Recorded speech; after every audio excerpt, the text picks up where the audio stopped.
Have you ever looked up at the night sky and wondered, why are we here? That's the question Stephen Hawking devoted his life to. Stephen Hawking, born in 1942, died in 2018, was a world-renowned theoretical physicist, diagnosed with ALS at 21. Doctors gave him just a few years to live, but he lived over 5 more decades, continuing to work and teach. He held the Lucian Chair of Mathematics at Cambridge, which was once held by Isaac Newton. He is an author of A Brief History of Time, a bestseller that brought cosmology to the general public. And even after losing the ability to speak, he continued giving lectures like Question the Universe through his speech-generating device. This speech was delivered at the Harvard Smithsonian Center for Astrophysics in April 2008 as a part of a public lecture series. He gave, the audience was a mix of scientists, students, professors, and the general public interested in space, cosmology, and big questions about existence. He used a format of speaking through his speech synthesizer to deliver the lecture, speaking slowly and clearly, and the room was just filled with curiosity and anticipation. People came for the science and just insight into one of the most brilliant minds of our time. The tone was very thought-provoking and humorous, but also deeply intellectual. And he made his ideas very approachable, using humor and analogies to help the general audience engage with those scientific theories. He also used visuals, accompanied by slides, animations, to just illustrate topics like black holes or the Big Bang Theory. In his speech, Hawking explores big questions like, why is the universe the way it is? Why does it exist at all? The Big Bang, he talks about the Big Bang Theory, string theory, black holes, laws of nature. It namely presents a shift from philosophy to physics, arguing that science now answers questions once reserved for philosophy. And the biggest example of this is in his explanation of the universe without needing supernatural causes. One of the most famous lines of the speech is, because there's a law such as gravity, the universe can and will create itself from nothing. Although the content of his speech doesn't directly correlate to concepts in our textbook, the speech itself is a great example of relentless communication. The first principle that relates to our situation is in Chapter 14, applying the AIM planning process for presentations.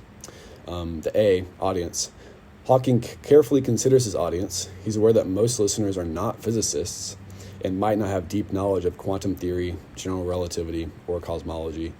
So, he simplifies very complex ideas into terms understandable by a general educated audience, using analogies like dice to explain quantum randomness and avoiding overly technical jargon unless necessary.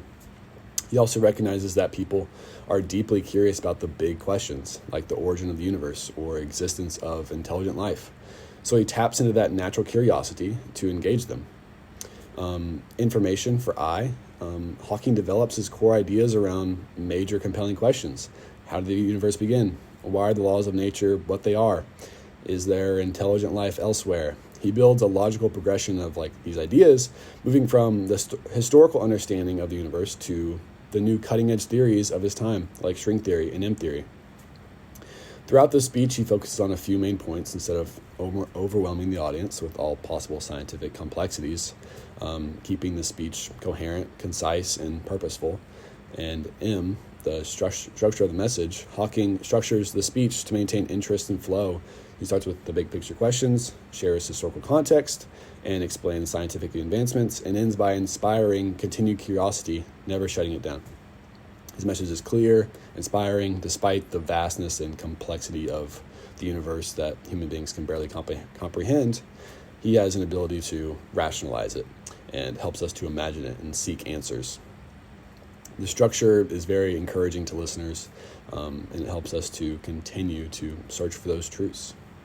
The second principle I found is in Chapter 1, and it discusses the role of competence in establishing credibility. The book explains that to be seen as credible, a speaker must demonstrate competence, meaning you have knowledge, expertise, good judgment. In Stephen Hawking's speech, Questioning the Universe, Hawking clearly establishes credibility through his world-renowned expertise in theoretical physics and cosmology. Throughout the speech, Hawking shares complex scientific theories like quantum mechanics, black holes, and string theory, like I mentioned previously, in an accessible way, showing not only deep knowledge of the topics, but also mastery and communication of these complex ideas. He references his own research and the broader scientific community's discoveries, grounding his ideas in evidence and established science rather than just personal opinion or speculation. His measured tone and logical progression of ideas show good judgment, presenting even uncertain or speculative scientific ideas very carefully without exaggeration. By balancing authority with humility and admitting that many questions about the universe remain unanswered, Hawking actually enhances his credibility, showing intellectual honesty. The last principle is found in Chapter 4, Developing Cultural Intelligence. This one focuses on the importance of respecting, connecting with diverse audiences, and understanding different perspectives and communicating in ways that are sensitive to different cultures and those differences. In his speech, Questioning the Universe, Stephen Hawking shows strong cultural intelligence by speaking to a global audience. He frames his ideas around universal questions like the origins of life, the structure of the universe, and the search for extraterrestrial life or intelligence that transcends culture, nationality, religion. These are big ideas that resonate with people from any background. And using simple, inclusive language instead of relying on culture, specific references, or overly technical jargon, he uses clear and widely understandable explanations so that people from different educational systems, different cultures, different languages can all follow his ideas. And he respects these diverse worldviews when touching on topics like the origin of the universe, which can conflict with various religious or philosophical beliefs. Hawking presents the theories without dismissing or attacking other views, and instead he remains a tone of openness and curiosity, which shows respect for those diversity of beliefs and cultures among his listeners. He focuses on common human curiosity and carefully shapes his language and tone around that by respecting different cultures and making the language simple yet complex at the same time. Now we arrive at application and communication today. He challenges curiosity. He questions our assumptions. He has just a profound ability to break down complex ideas into simple things and explain them to us. He also demonstrates, he's also a great leader and demonstrates great leadership. He led the scientific community. He was a leader in public science communication by sharing these profound ideas.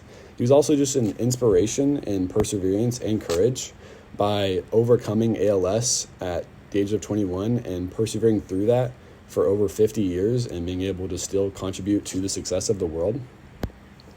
He's a leader not by just authority, but by influence. And we can also look at this application to the Christian worldview today. Hawking argues that the universe can be explained entirely by scientific laws without needing to invoke God as a creator. He suggests that gravity and quantum mechanics are sufficient to explain why the universe exists. In contrast, the Christian worldview holds that God is the intentional and purposeful creator of everything, that the universe and all life were created by God's will and design. Genesis 1:1 says, "In the beginning, God created the heavens and the earth." Hawking also treats questions about meaning and purpose as scientific questions, whereas Christian worldview typically treats those as spiritual and theological.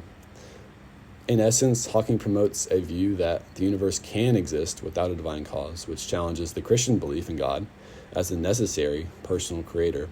However, it's important to note, Hawking himself avoids aggressively attacking religion. He simply focuses on a scientific explanation that excludes the need for God, while some Christians respond to Hawking's speech by recognizing the value of scientific discovery, while maintaining that science and faith address different kinds of questions. Science, like Hawking's theories, explain how the universe works, the physical laws, processes, and patterns. Faith addresses why the universe exists at all, the deeper meaning, purpose, and intentionality behind creation. Many Christians believe that scientific laws themselves could be part of God's design. In this view, the fact that the universe operates with such precision and complexity through laws like gravity and quantum mechanics could be seen not as evidence against God, but as evidence of God's orderly creation.